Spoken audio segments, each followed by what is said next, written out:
And now I'd like to welcome back here on TVP World Gáspár Keresztes from the Wacław Felczak Institute. Hello, good to see you, and thanks for joining us on TVP World. Good afternoon. Thank you for inviting me.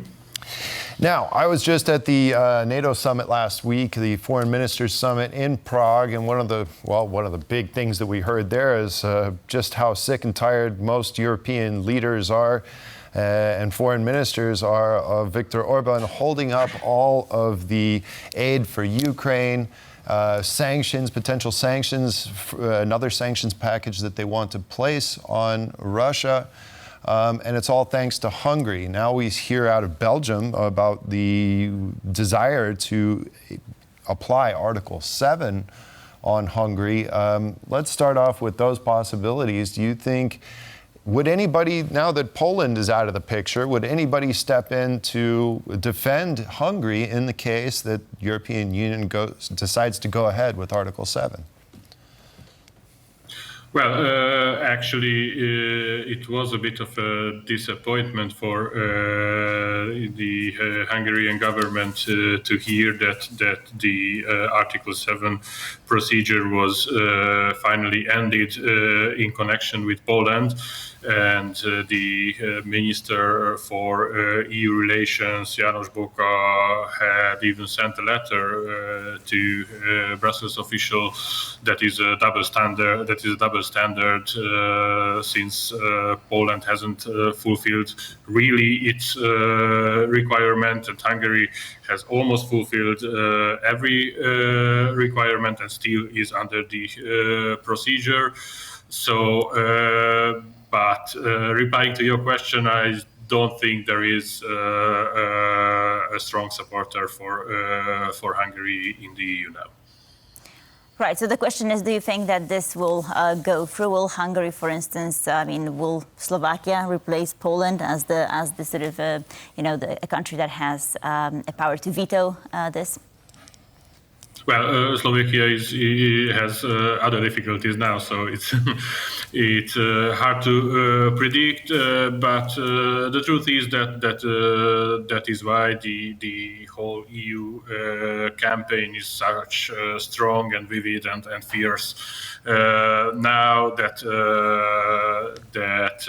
Fidesz aims to have the most right-wing votes in the whole EU Parliament, and I think they aim to change the power balance in the EU, which would may cause a change in these politics now. So concerning those European Union parliamentary elections, how do you think that they're going to play out there in Hungary? Is Magyar going to get some I guess, momentum, if you will? Will there be any kind of changes to the makeup of the representation of Hungary in the European Parliament come election day? Yes, for sure. Now it's quite an interesting thing in Hungary. The 12 biggest pollsters united, and they published their polls on one page recently, so you can see how these polls coming out, and it seems that Fidesz is going to have between 30, which is the most optimistic or least optimistic poll, and between 50. So that's what is oscillating between these numbers. But the second strongest party is clearly Péter Magyar's Tisza. So he quite surely he will send a few politicians to the EP, not himself, because he already stated that he won't attend, even if he is the number one on the list. But on the other hand, it also means that from the so-called old opposition, there will be losses. For example, Momentum's one mandate is not that sure now.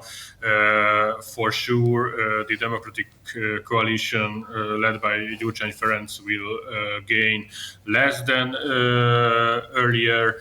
And there's a big question if from the Hungarian, I don't know, joke party, this party of the dog with two tails, if they can send anyone to Brussels. So there will be changes.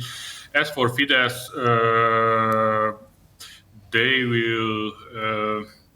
they're gonna gain between, I think, 14 or 10 mandates in the EP. Now they have 13.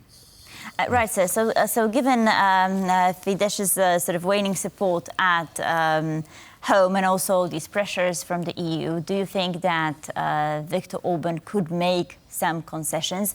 I mean, because his political stance has changed, right, since 2013, quite significantly. So I wonder if we could, sort of make changes now.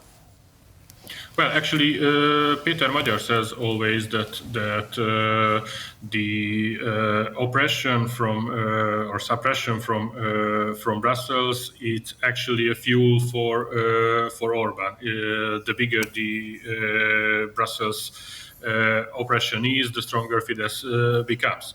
So that's for sure a point for Fidesz. Of course, now everything is about this campaign. This is the last week before the elections. Surely there will be some changes in Orban's politics after the elections, especially when we will know how the new coalition are going to look like. Right, certainly. Well, we'd like to thank you, Gáspár Keresztes from the Wacław Felczak Institute, for joining us and sharing your thoughts on the elections, and we'll hopefully have you on again soon. Thank you for joining us. Thank you very much.